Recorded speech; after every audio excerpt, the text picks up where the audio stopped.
तर अॅनालॉग म्हणजेच कृत्रिम पनीरवर वर्षभरासाठी बंदी घालण्यात आली आहे।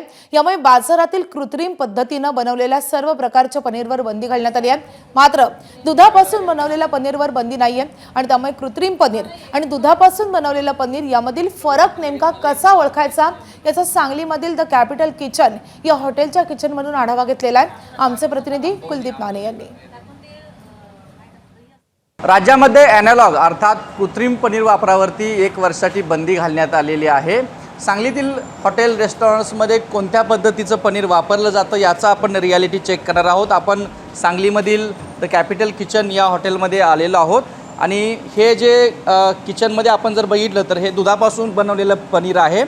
तर हे दुधापासून बनवलेलं पनीर आणि कृत्रिम पनीर कसं ओळखायचं हे आपण जाणून घेणार आहोत।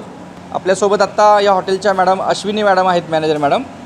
मॅडम, एक तर हा फरक प्रामुख्याने ओळखायचा कसा, म्हणजे अगदी पनीर आणल्यापासून ते कसं कापण्यापर्यंत? कसं असतं, एक कृत्रिम पनीर जे असतं ते ना हार्ड असते, ते कटिंग सुद्धा त्याचं होत नाही। तुम्ही आता बघू शकता शेफ आमचे कट करतात ते एकदम त्याचे कसे पण पीसेस कट केले ना सॉफ्ट आणि व्यवस्थित पडतं। जे कृत्रिम पनीर असते ना ते रबरसारखं असते, जर तुम्ही असं प्रेस केलं की नाही तर ते असं चिवट लागतं। तुम्ही आता हे मलाई पनीर आहे, मी तुम्हाला दाखवते।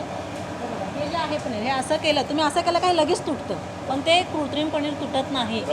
रबरसारखं तुम्ही असं ओढावं लागतं। तर हे बघा, हे लगेच पडतं, तुम्ही खाल्लं तरी पण याची टेस्ट जे आहे मलाईसारखं लागते आणि जे कृत्रिम पनीर असतं ते सपक लागतं। हे तुम्ही बघू शकता, हे असं जे पनीर आहे ते कृत्रिम पनीर असं येत नाही, कारण त्याचं जे आहे ना ते तुम्ही आता तुम्ही बघा, हे असं जर मी केलं तर लगेच तुटल तुम्हाला, पण ते कृत्रिम पनीर असं तुटत नाही, ते पूर्ण रबरसारखं असतं। तुम्ही कुठून पण घ्या पनीर, मलाई पनीर पटकन असं सॉफ्ट असल्यामुळे लगेच निघतं ते, कुठून जातं? हो लगेच, पण कृत्रिम पनीर तुटत नाही। त्याला तुम्हाला असं जरी तुम्ही कराय गेला तरी ते असं रबरसारखं होतं, त्यामुळे ते लगेच डिफरन्स लक्षात येतो की कृत्रिम पनीर। ताकामध्ये जे पनीरची भाजी असेल काही असेल तर ग्राहकांनी कसं ओळखता येईल ग्राहकांना? तुम्ही जे डिशमध्ये कृत्रिम पनीर जर यूज केला असेल, त्यांना खाताना ते असं जेव्हा ते खातील तेव्हा त्यांना ते रबरसारखं तोडतानाच लागेल, कारण मलाई पनीर असेल तर ते लगेच तुटतं, पण ते कृत्रिम पनीर तुटत नाही। आणि फ्राय केलं तर अजून जरा जास्त रबरसारखं होतं, पण हे जर तुम्ही मलाई पनीर फ्राय केलेलं खाल्लं तर ते जसं आहे तसंच सॉफ्टच राहणार।